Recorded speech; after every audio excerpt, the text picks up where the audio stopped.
I need to explain some things to start about the process. Okay?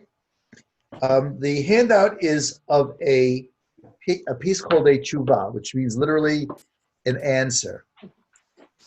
When you ask a question, you get an answer.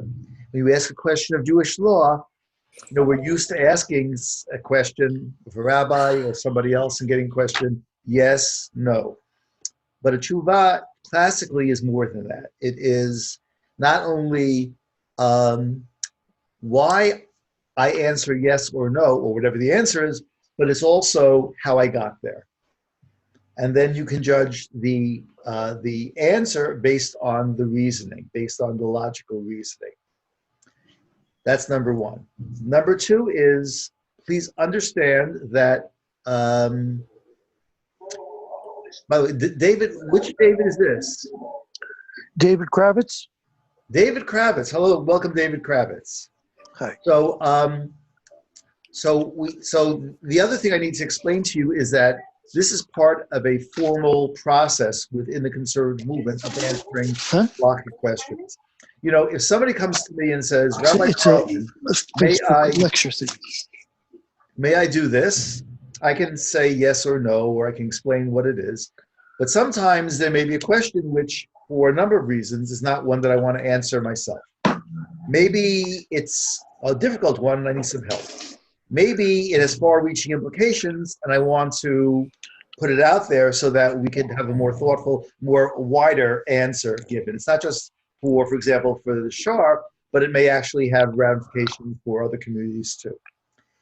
In these kinds of cases, one thing that I can do is any member of the Rabbinical Assembly, any conservative rabbi, can submit a question to a body that has been in existence for some time now called the Committee on Jewish Law and Standards. It meets regularly in New York. It's composed of, it's changed over the years, some 25 or so members, rabbis. It has some non-voting lay members as well that can be part of the discussion. They meet in New York and they discuss these issues, but what they're really discussing is this. The chairman gets the question, okay? May one constitute a minyan over the internet? And the chairman says, good question. Let me see who is going to write a paper on that question, a tshuva. An answer with a reasoned, logical, and legal argument. And you'll excuse me, I forgot to do something. Does anybody object to me recording the session? If you do, I won't. But does anybody object to me recording it? No, not at all. Okay. So, no, it is recording. Good. I set up to automatically record. Good. So it will be recorded. I will post it probably to YouTube when we're finished. If anybody wants to, somebody who's not here, or got a message from one person who couldn't be here or was interested, so I can point in this case to him to that. It will be farmed out to one or more rabbis who will research it, write a paper, distribute it to the other members of the committee. They will debate it. Either they will vote on it or they will say, listen, we don't think you've answered this question, or we think you really need to deal with this in a more substantial way, or we don't think it's really half completely baked yet. Go work on it. Next meeting, we'll pick it up. Revised, brought it back. Eventually, they will vote on it. Very often, there will be a split vote. Sometimes there will be a clear majority. And sometimes it's overwhelming a majority in one way or the other. So this question came up in 2001. So let me ask you, for those of you, don't put you on the spot because it was a lot to do and I only gave it to you today. And I realize not everybody has as much time as some people have in the COVID shakedown. But what is if you had to boil down the question to one central question, what would the question be? Can we have a minyan during this COVID crisis, like just through computers? Well, no, there's no mention of COVID there. Make it more general. Any kind of crisis where you can't meet together regularly. No, it does mention a crisis. May one, what? Make it simple and clear. Do you physically have to be present with each other? Or can one what? The Kaddish. That doesn't say Kaddish except for the end. What's the question?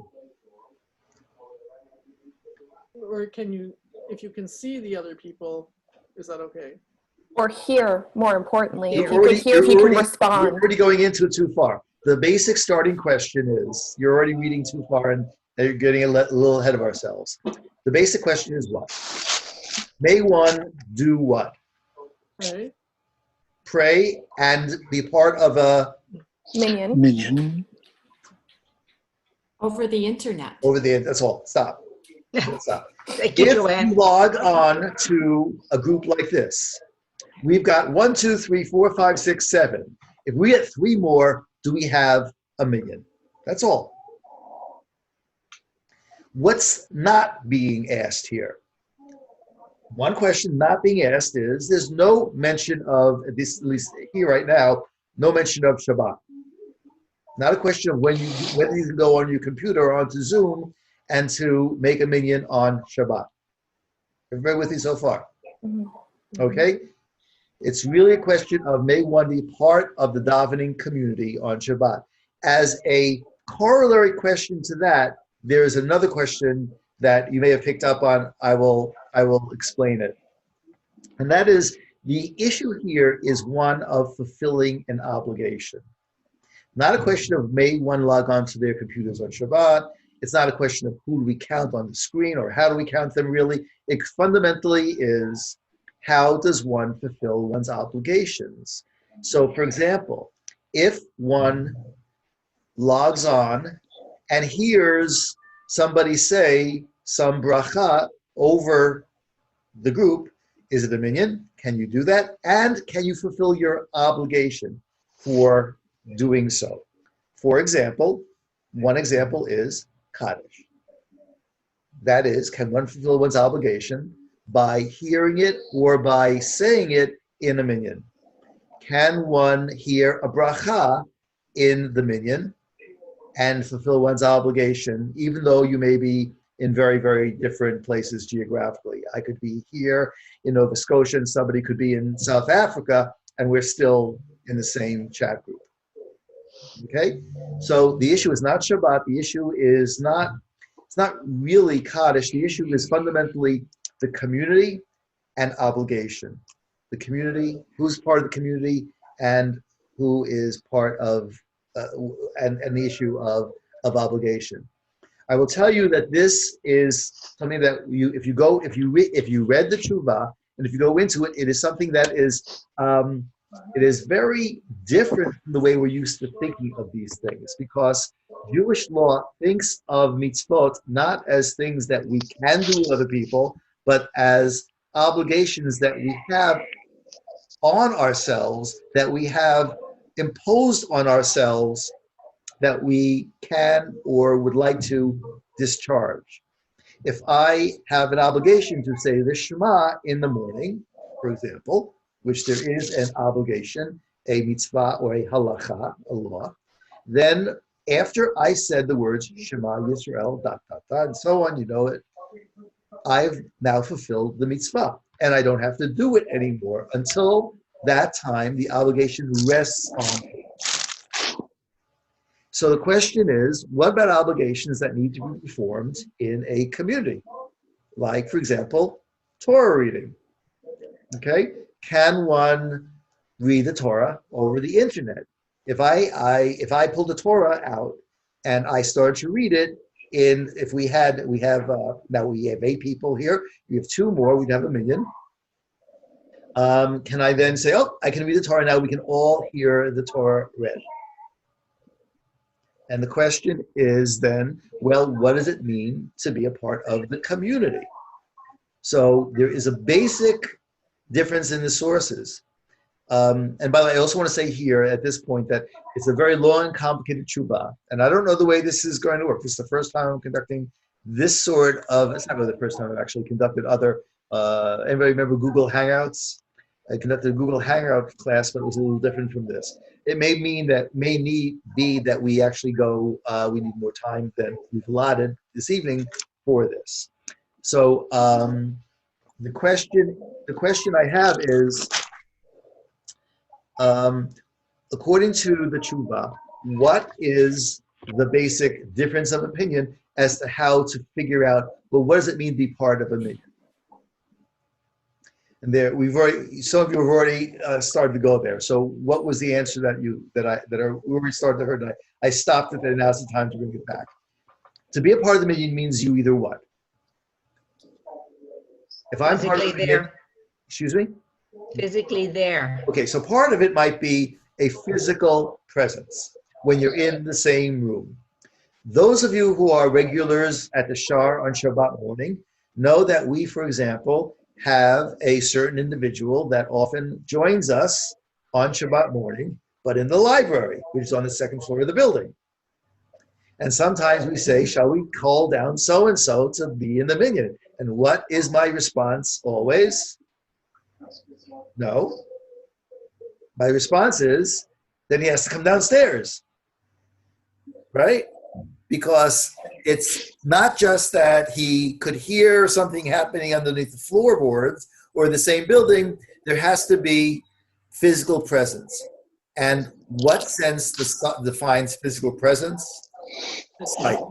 That you can see the person. You can see the people.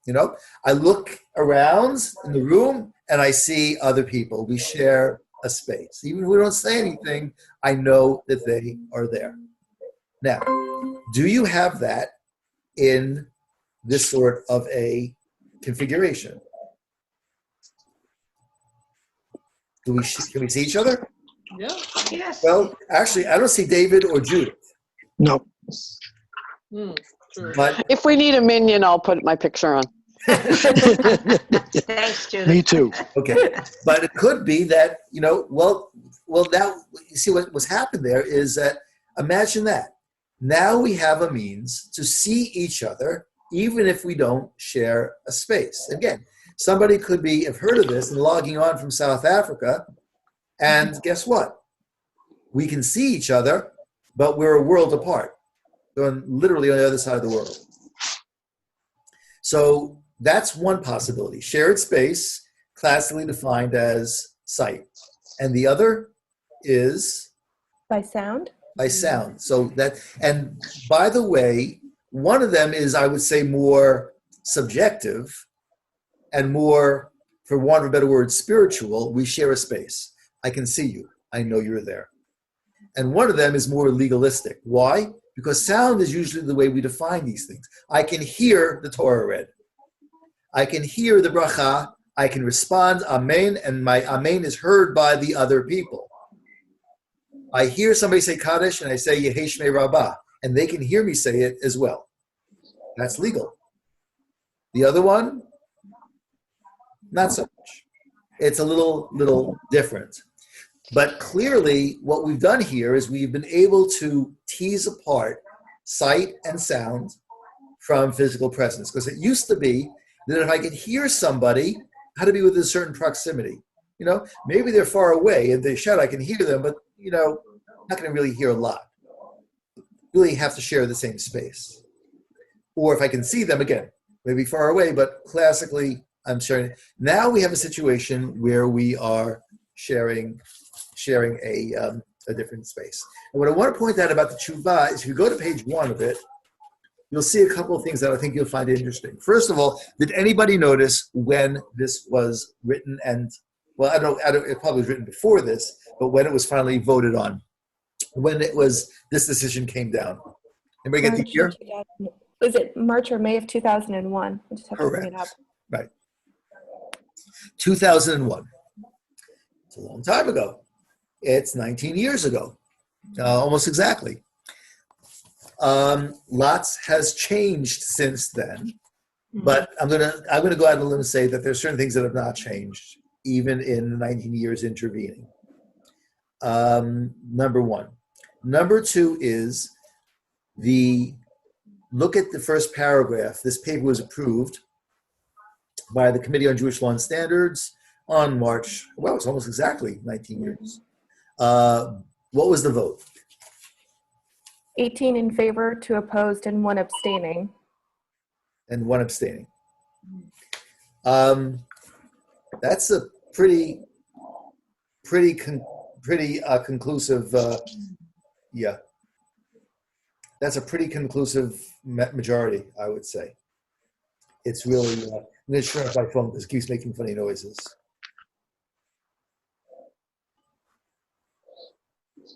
Power off. So it's a very clear consensus. How would this shake down now? I don't know. Now, there are the two things that have changed in the 19 years intervening. One is just the pervasiveness of the internet. I mean, have anybody ever seen some kids, either some tweens, anybody basically between the ages of 10 and 20 and their phones? No? You never seen somebody between 10 and 20 on their phones? It's part of them. Oh, yeah. Yes, Right. attachment. Yeah. Sometimes it seems that young people have a hard time, maybe some older people too, have a hard time dealing with non-screens, anything that's not on a screen. So it's become very pervasive. The other thing that's happened is that this is a tshuva that was written and passed in 2001 before the COVID crisis. So the question is, when the whole basis of this is when it's elective. Well, what happens if it's all we got? That's I think one of the central unarticulated questions of this tshuva is that's all fine and good because the situation we're talking about is when you have a choice. And even if your choice doesn't seem like much of a choice, you really do. I wanted to get my tuches out of bed and get to shul, I could do it. Probably, even if I had to schlep along with distance. Those are all choice. But what happens when the choice isn't a choice? What happens when there's a state of emergency, essentially? So, wanted to point out some other things from the tshuva. And again, I'm going to go through it. By the way, just wanted to know, how many of you, just show of hands, how many of you were able to access the tshuva through not the link, but through the Attachment? the attachment? Thank you. How many of you went on the link? So I Never I tried. used the link. I didn't I used the link. So Peggy and Judy, you probably noticed that your tshuva was a little different. Yours was more of a lesson plan, and I'm going to go through that now. So if you read that stuff, I will tell you, both of you, that if you on the one that was on the link, and again, I don't know how it got there. It really wasn't supposed to be there. And I contacted the Rabbinical Assembly about it, and hopefully they'll take it down. This was actually a lesson plan on how to teach this. And this part here in the box on each page, the upper left hand, that's the original tshuva. And the sidebar and the bottom of the page, the sidebar on the right and the bottom of the page, those are additions by the person who put together the learning packet, which happened to be me. So it kind of comes all together. So, Sababa. excuse me? Sababa. Sababa. It turned out that they put that I happened to put. I was asked to provide this for the Rabbinical Assembly, and all of a sudden it's become very au courant. But how much so? Because it's again, I put this together in 2016. So you were part of the decision making? No, Were you? no, this No, was okay. done. This was done in 2001. I had nothing to do with this. I was not motivated. I was asked by the Rabbinical Assembly 15 years later to prepare a learning packet based on the tshuva. Oh, okay, I got it. That's- Okay. Yeah, got So it. that's Thank you. that's what this is. But all that stuff is not part of the tshuva. In fact, I hope that they take it down because it's not really what people want to see. This is for instructors. So far we've gone over it. The issue is not Shabbat, because that's a whole different issue. By the way, can this be done on Shabbat? Rabbi Weiss actually had an interesting way of doing it. She did it in her shul. Yeah. She simply left the camera on all of Shabbat and walked on, walked off, and instructed people to do the same, which gets around some of the issues of Shabbat. But that's not the issue here. The issue here is really what are the whole enterprise of prayer prayer by virtue of logging in. We've gone over the idea of presence, of place, defined by sight, or being able to hear another individual. Okay? Number 3. Note that this is on page 3 of the Tshuva. You read it carefully, or if you were looking at the instructor's edition, you saw that one rabbi, Rav, says that space, shared space and sight determines whether you're part or not part of the minyan. And for Rabbi Yochanan ben Lakish, Rabbi Yochanan ben Lakish,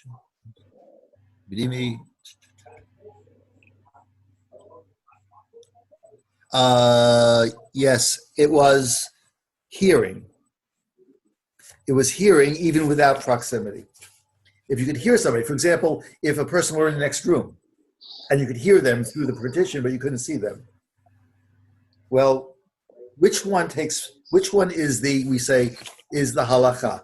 Very often there will be a debate in the sources in the Talmud between this rabbi and that rabbi, or between this opinion and that opinion, and one of them becomes the normative law, the halakha, as we say. Is it space and seeing, or is it hearing? Seeing. Hearing. So who says space and seeing? Okay, Moi. I'm wrong, aren't I? and Rebecca says, But with internet now, you have both. well, it's true, but we're talking about a choice of one or the other. What's We necessary had both to too. If you want to say moon, it was both as well. But Rebecca, you said it was hear, Rebal's to know when to hearing. respond, right? If your obligation is to respond or to engage with the bracha, you need to be able to hear it minimally. Like, if you can see it is one thing, but the base minimum would be your ability to hear would be an auditory connection. Yeah. But what if someone's hearing impaired and there's sign language, and then That's a good point. are they not counted? I mean, there's a Like, lot that's of, a wider debate in the Talmud That's in terms totally of that's if you could another respond. completely different issue. But for the time being, let's say just for now that for them the sign language is the equivalent of hearing. But it's not a question of seeing a person versus being able to communicate with them, whatever that means. We'll leave that aside for now. But one could say, Peggy, that it could be that we're talking about language of any sort. By the way, it doesn't have to be Hebrew. You know, if I say a bracha in English and somebody says Amen, it's also fulfills one's obligation. The issue is not Hebrew or particular language. The issue is being able to hear what is said and ostensibly either to understand what it is or minimally to understand what's going on and be able to assent to it. Yeah, I see. You're saying a bracha. I know what you're doing. I say yes. So Rebecca, you're right. Sorry, Devorah, you're wrong. No worries. Not my first time. Because Reisner notes that the opinion of Ribal is the halakha l'maseh. That means that the practical outcome. What is the decided law? However, that's not necessarily the last word. Because again, our situation may or may not be totally analogous. You see, part of the halakhic process is trying to figure out what is an analogous case and how far you can take it, because very often there are no truly analogous cases. For example, could anybody ever think of doing what we're doing now, where we all just log on so easily onto a screen and we've got little thumbnails of everybody's face and we can hear each other and respond as well? Who would have thunk it, right? But what of our present situation? So on page 4, when Rabbi Reisner, who wrote this tshuva, says, I am not at all convinced that any definition of community short of proximity serves properly the purpose for which quorum was established. What he's essentially saying is, yeah, I know that the law says hearing, but it seems to me that the sight is a really important part of it too. Because without the idea of proximity, what is there? And by the way, in 2001, that's a different question from 2020. It's also going to be a different question in 2040. because while we're dealing here with a crisis situation where we can't be together by law, right? We can't be together. The issue, the part of what's driving this is the advance of technology. And who knows? And I mean, for example, anybody ever see the movie The Matrix? Yep. Anybody? No? Yes. Oh, yeah. Yeah. Okay. Joanne, did you see it?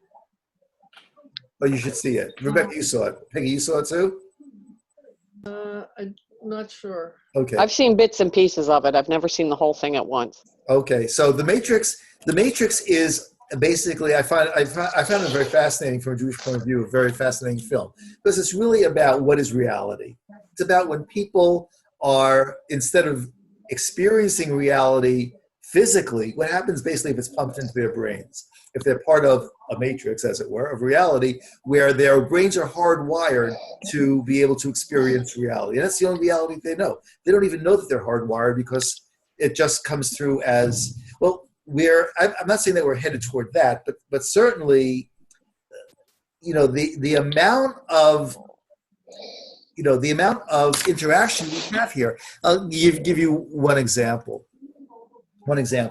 I've been meeting for years, once a week, with a colleague and a friend of mine, and we study together. It's called the Chavruta.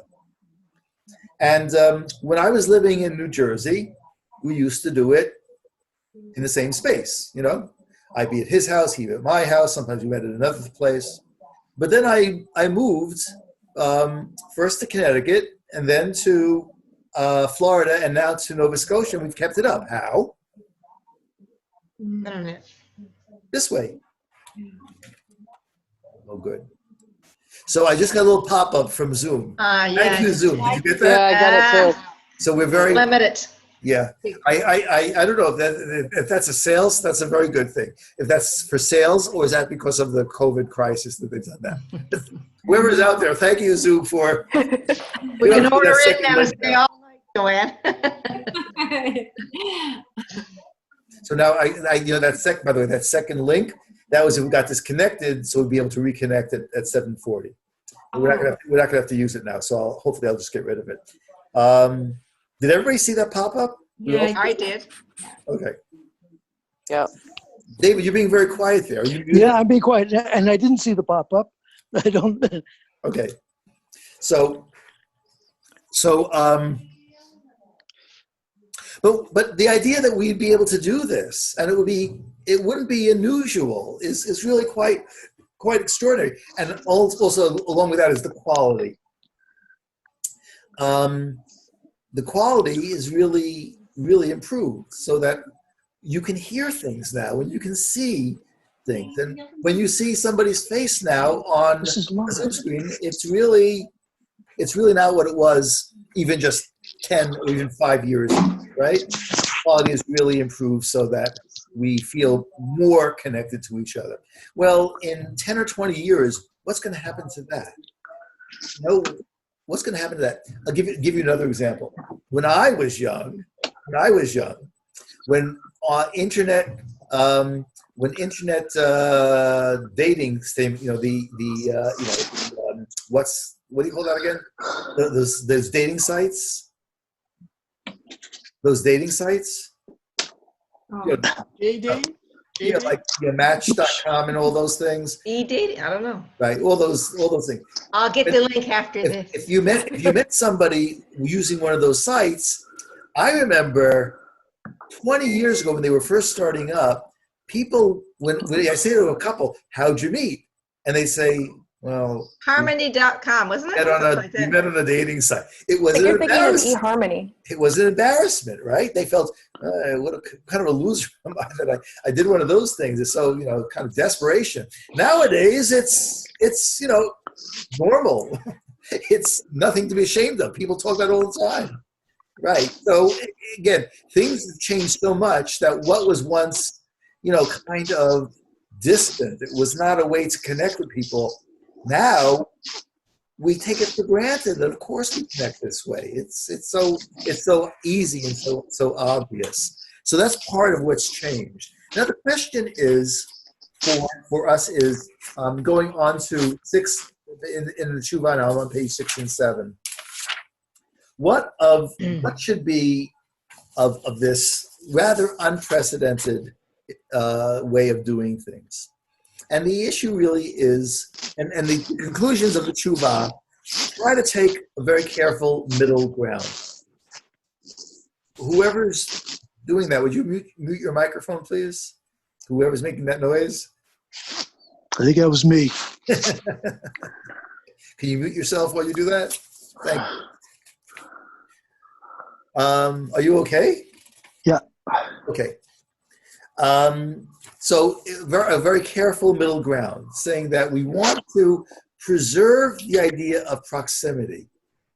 That, for example, if somebody comes to shul, whether it be on a Shabbat to experience the community, or if they're mourning, God forbid, in order to get something from Kaddish, you don't want to just say the words in a vacuum. What you really need to feel are people around you.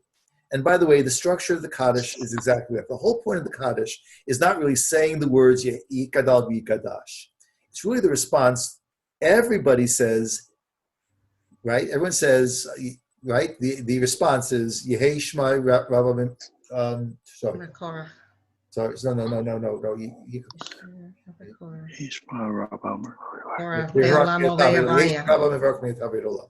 If the whole response of the Kaddish, the whole point of the Kaddish is to hear 9 people around you that are all saying Yehei Shmei Rabbah.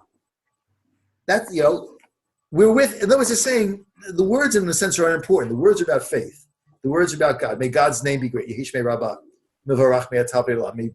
May your blessing that you've added to God's name be eternal, be taken, be expanded.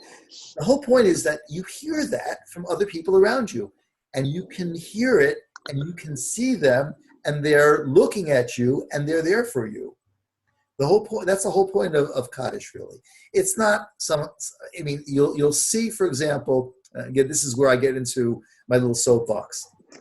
You'll see people that say, no, the whole point of Kaddish is by saying the words, you elevate the soul of the deceased in heaven, and you help them find their final rest. I don't think so. I think the whole point of the Kaddish is Yehei Shmei Rabbah. It's that you are hurting, you are mourning, you're in great loss, and you come to shul to get sustenance, to get consolation from the people in your community, people who are there for you. Not only for you, but in part, at that moment, they're for you. And you hear them responding to you. They're listening to you. And it's not only that they are listening to you, not the words, but it's the whole point of their presence. Not presence like the stuff they give you, but presence, E-N-C-E.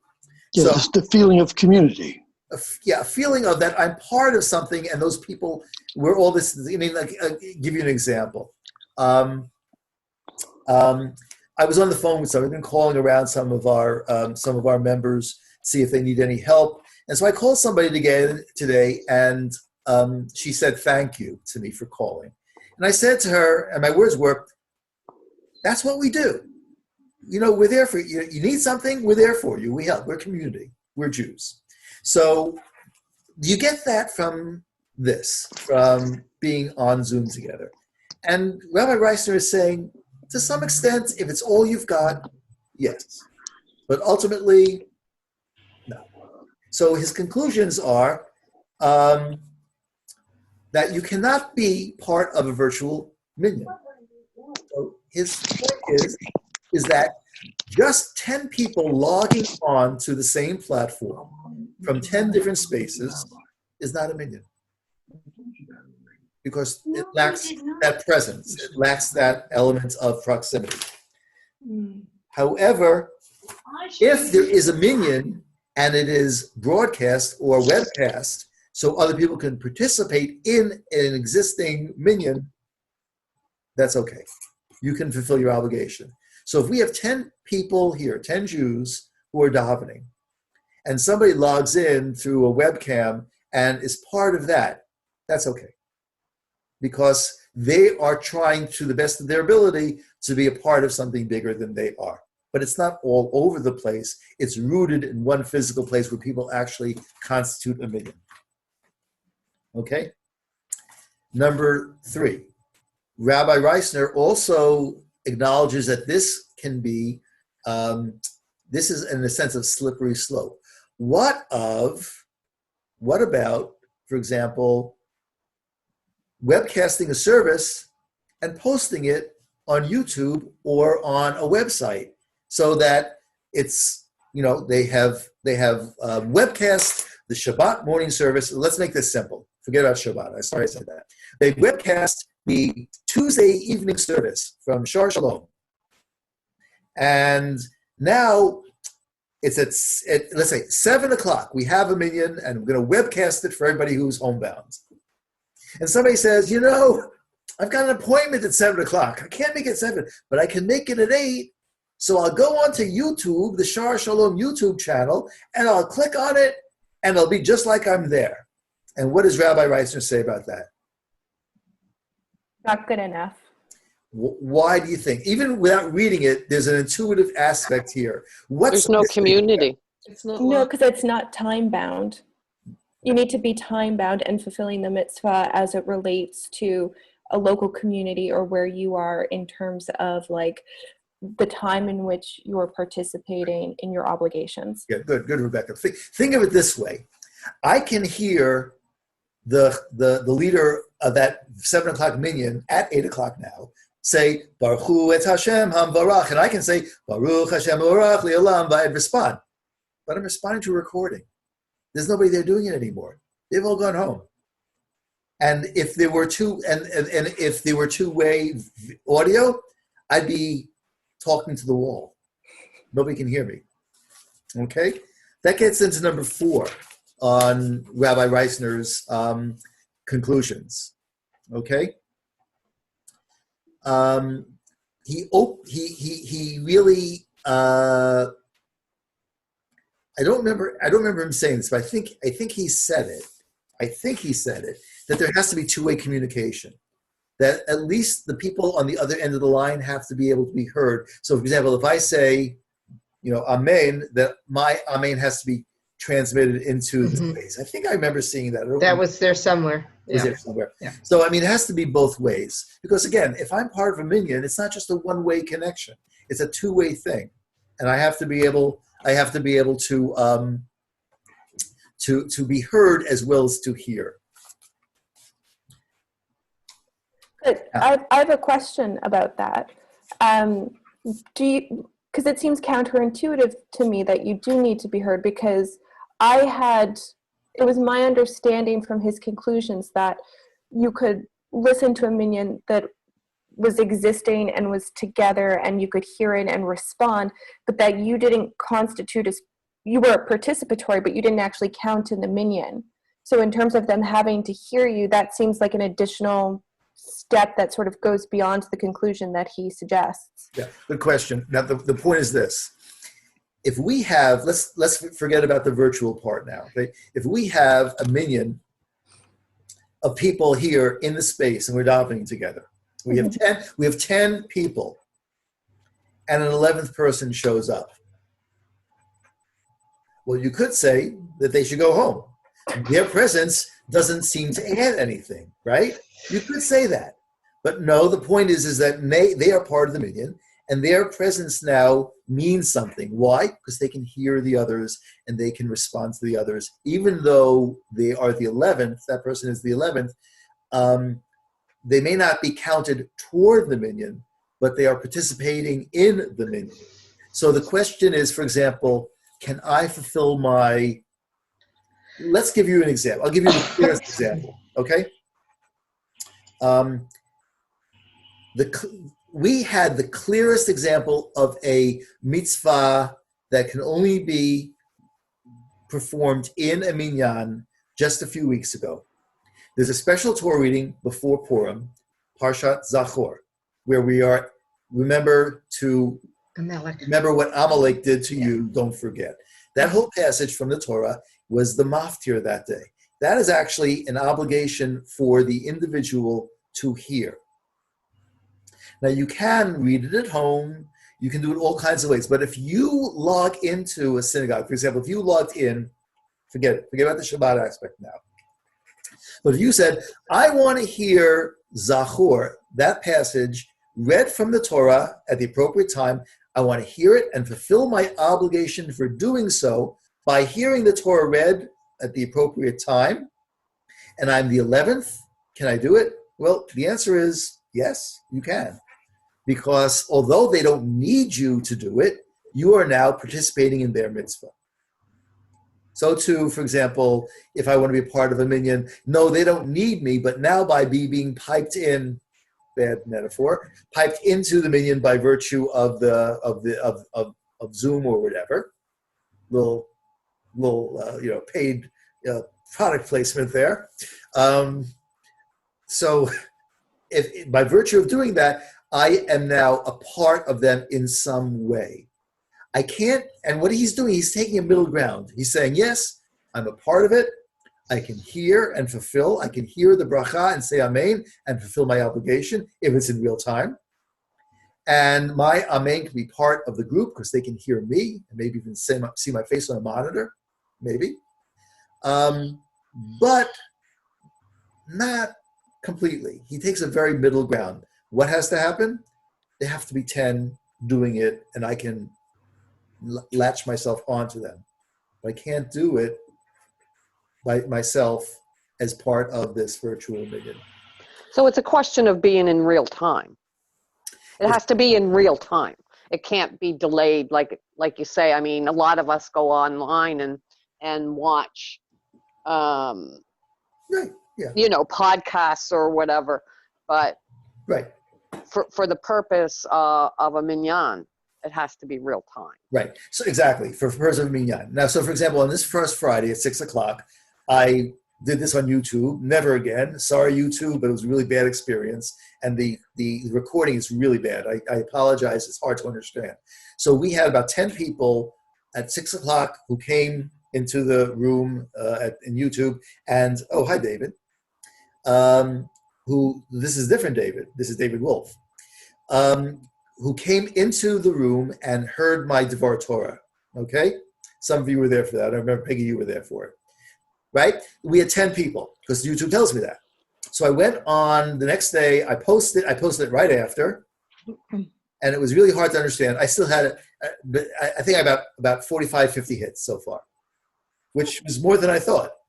So, but those people were not, we use the term in computer language, synchronous. They came on afterwards. Now, is there anything wrong with that? I'm not saying there is.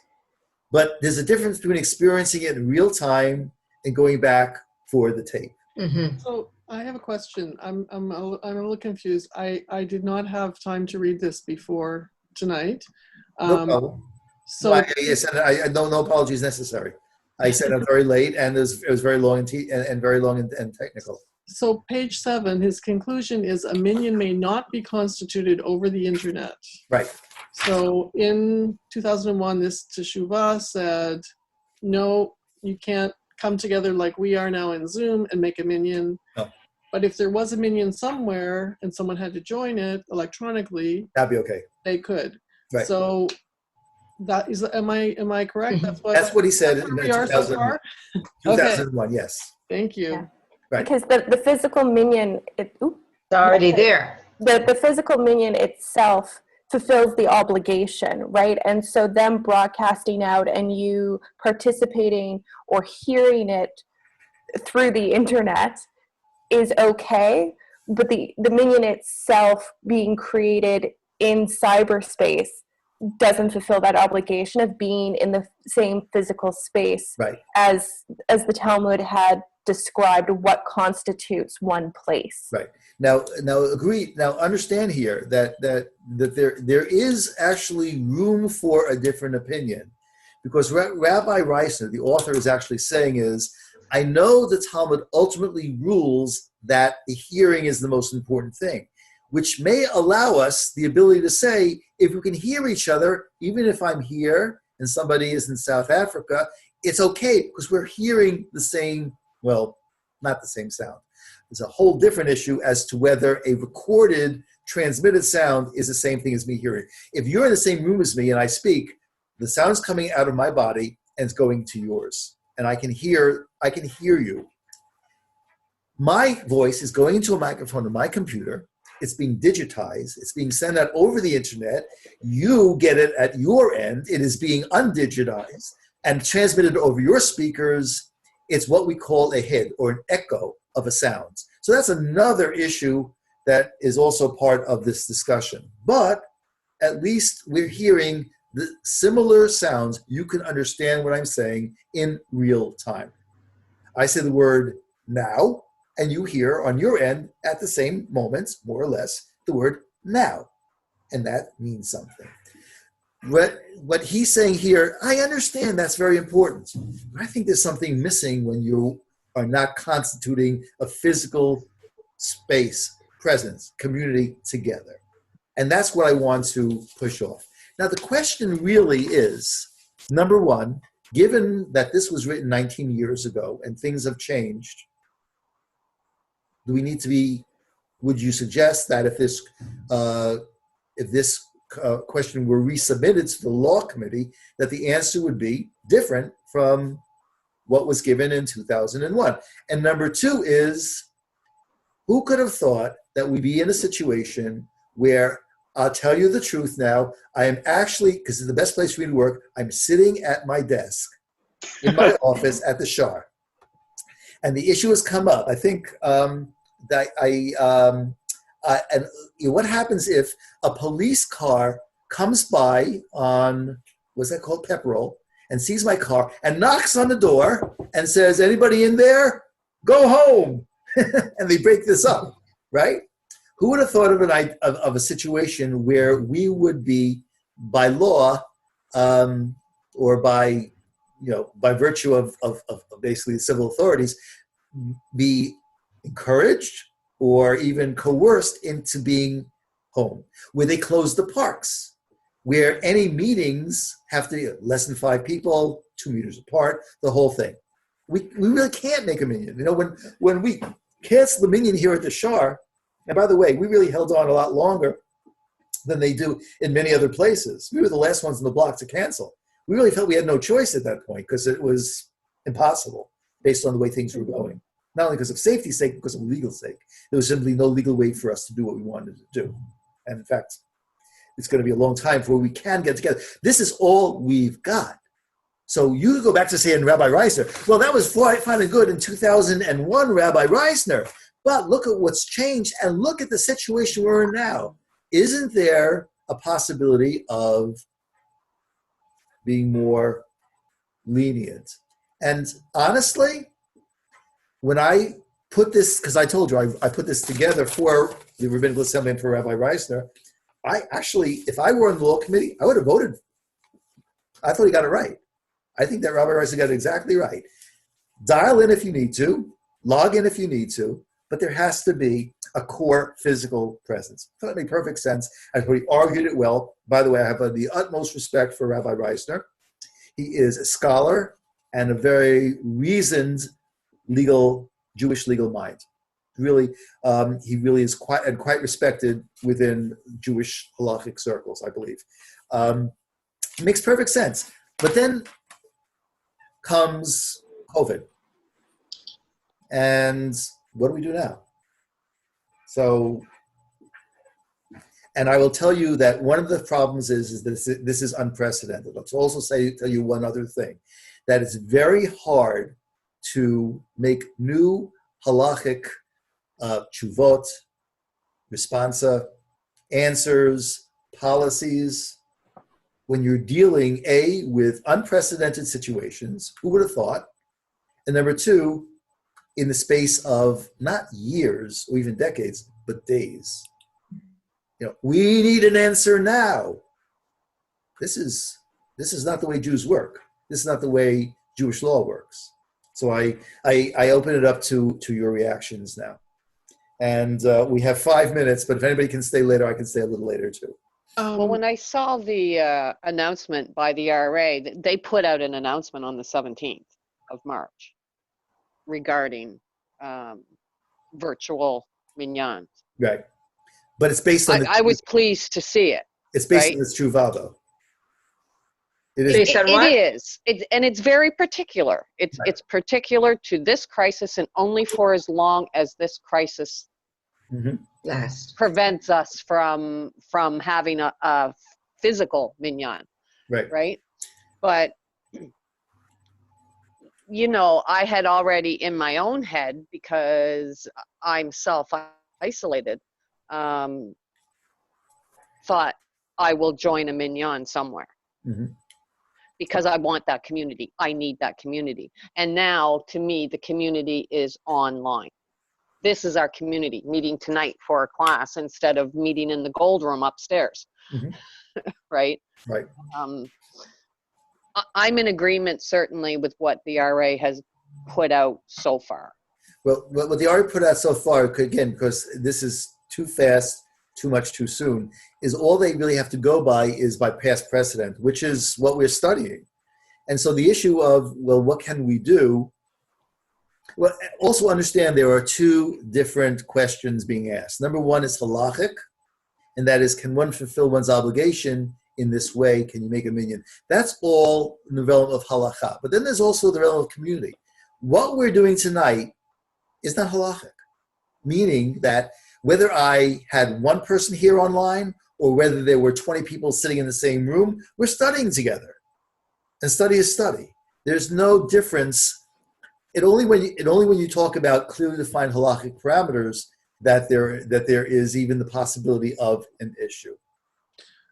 Yes. Can I just So say? so wait, let me just so Judith, what you're saying is perfect, makes perfect sense. What it says is, I need community, and this is community now. Yes, this is what we've got, and this helps. I'm not gainsaying that at all. Clearly, this is on that level is what we have. We need to take it. Listen, that's why I'm going to continue doing my Friday night drashas, because I think we need that. I think we need to come together. That's why I'm also going to institute I think on Thursday nights, I'm going to have like this little, not like a virtual kiddush, more like a virtual open house. You want to come and hang out? Come online, log in. We'll see each other's faces. We can schmooze just for an hour on Thursdays. We need that. Okay. But that's not halachic. That's more pastoral. That's really a question. But even the halakhic part of their announcement, I agree with. Okay. You know, like, yeah, we have to be able to say Kaddish. Yeah. Well, we need to be able. You know, the things we need to do halachically as well, and we can do our best. But I do want to point out, Judith, that we're kind of pedal to the floor now, and we don't know where we're really going. Yeah. We're winging it, really. Yeah. Yeah, I mean, this whole thing will change every faith group out there, the way they operate. It right? will. Yeah. Can I just jump in for a sec? I just wanted to Please. say, having participated in Rabbi Weiss's service on Shabbat, it was incredible. And I think we're not used to this kind of experience of being live. Like, we're used to watching things. We're used to watching movies and YouTube, and I can go in and out, I can turn off my TV, I can go to the bathroom, I can come back. Well, suddenly there was a feeling, I'm in synagogue. I am in community. You could see some people and not some other people. You could see Rabbi Weiss all the time, and she was explaining everything. And it was a unique experience of. Would you tell us what Rabbi Weiss? I'm in synagogue. Tell us what Rabbi Weiss did, because I mean, I wasn't there, so I don't know myself. So so you heard already. Rabbi Carlin said that they have it all set up in their synagogue so they don't touch anything on Shabbat. She just walks in front of the camera and the microphone, which is already there. She's like basically at the table. Was this on Shabbat morning? Shabbat morning, yeah. And she was alone. I was at the Kabbalah Shabbat service with her. She was alone, yeah. Wow. And she didn't. She opened the Ark so we could see the Torah. She didn't actually take a Torah out, so Right. she wasn't reading from the scroll. Right. But she was definitely, reading Torah, and she explained, like, this is the first Aliyah. It goes until this place, and if she wanted to comment, she did. It was a bit weird, even like, oh, am I facing the Ark? Where would it be in my house? Do I turn my back on people, or like all these things that you just suddenly? And of course, they use the whatever the equivalent is of our high holiday prayer books, our new prayer books. That's Siddur. I forget what it's called, but Lev Shalom. Lev Shalom. so it's not the same Siddur that we use. So the page numbers don't relate. So you're kind of flipping through, like, where are we? And then, you know, I had a glass of water, and I'm thinking, well, if I was in synagogue, I wouldn't be sitting there drinking a glass of water, but I really felt I needed it because my throat was very dry. And then I see some other guy drinking his coffee. So you're sort of dealing with all these new situations, right? But I have to say, it felt holy. It felt, it gave me great comfort and strength. And in the situation we're in, where, you know, saving lives is important, I think we have to be able to do it. Okay, so let me point something out though. What she did was not in violation of this tshuva at all, because if you notice, she said she did not take the Torah out, but she read from the Chumash, right?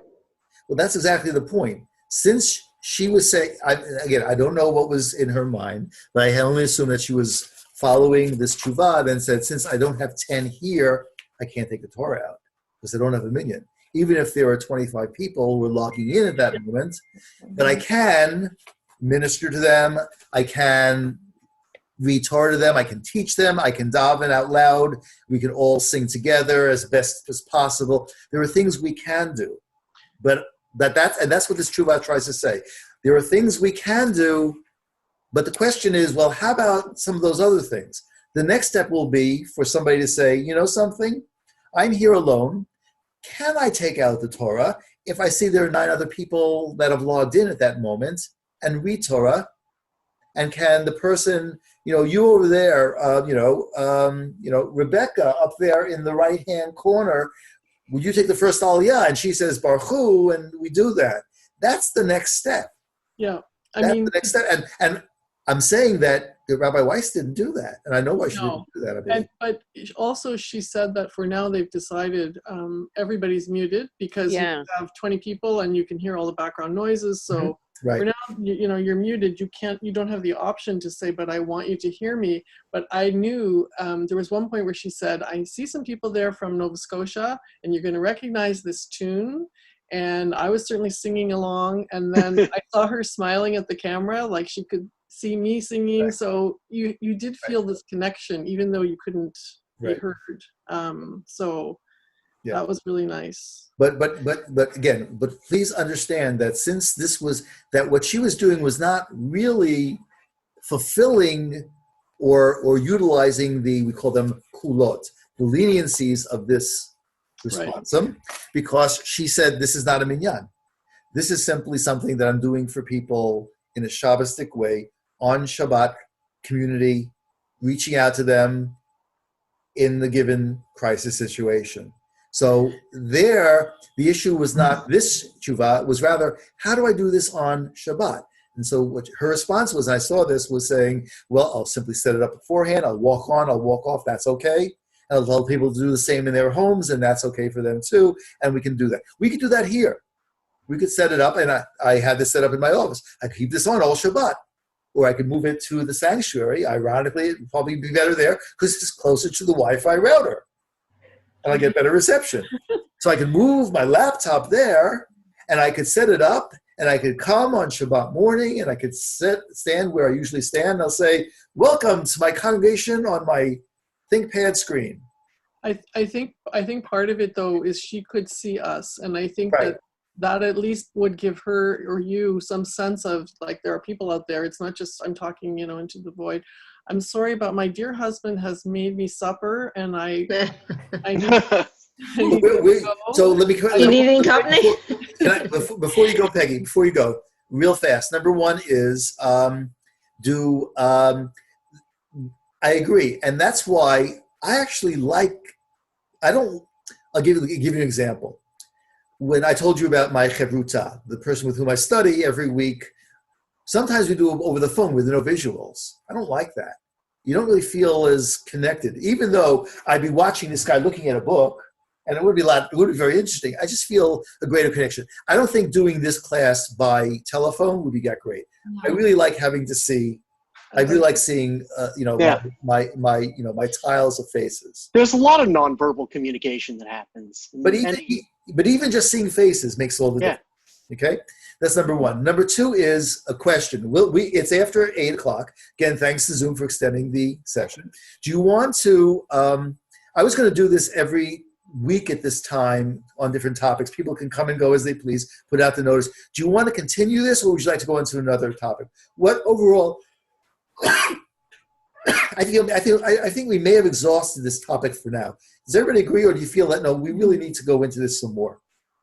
I was hoping too, because I know that you had plans like upcoming adult education programming Right. around tefillin, and I was gonna send you an email because I'm hoping now that we seem to all be comfortable with the Zoom platform that would be something you'd consider doing here in a conference thing.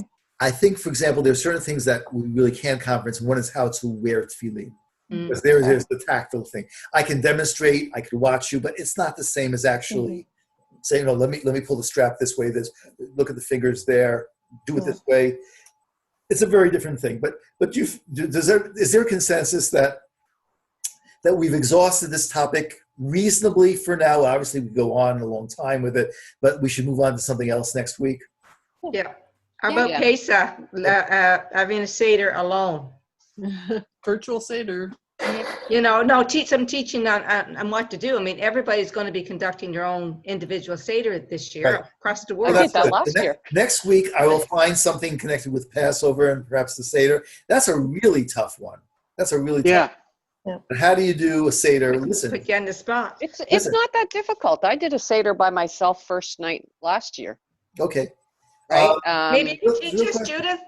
Well, I don't know about that, but I actually enjoyed every minute of it. I didn't have to worry about not understanding every Hebrew word that was said. Very good. Well, let me tell you, for example, somebody who's not here, by the way, another member, contacted me about this. And I think that, I'm going to call it for now the Rabbi Weiss method.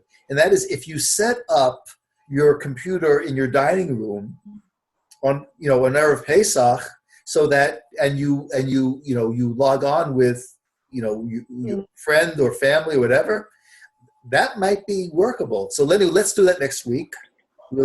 I'll prepare some materials on Pesach next week. I'm hearing my hubby. I'm gonna say bye, guys. Enjoy your dinner. Bye, So I'm Peggy. going to cut it. Enjoy your dinner, Peggy. Thank you for joining us, and it's a pleasure. And stay safe, and I'll hopefully see some of you on Thursday night for the. We're not all saying goodbye, are we? We No, are. just Peggy. We are. I was gonna end it here. Does anybody Okay. else want to go further? Thursday at 7? Are we maybe So- Thursday at 7? Thursday at 7, I thought would just be like a with Google used to call it a hangout, just a virtual office hours. People want to stop by. Basically, a lot of us are holed up maybe with the spouse, maybe with children, maybe alone. It's some of us would like to just to log on and see another friendly face. That would be good. Okay. Yeah. Thank you. Okay. Okay. Thank good. you. Well, I don't want to kick anybody off, but I think I'm sorry I I missed feel it. closure here. Judith, did you want? I can't see your face, Judith. Did you want to continue with something? No, I'm good. Thank you. Okay. Okay. Thank you. Okay. Laila Tov. Good evening. All right. Lila Bye. Tov.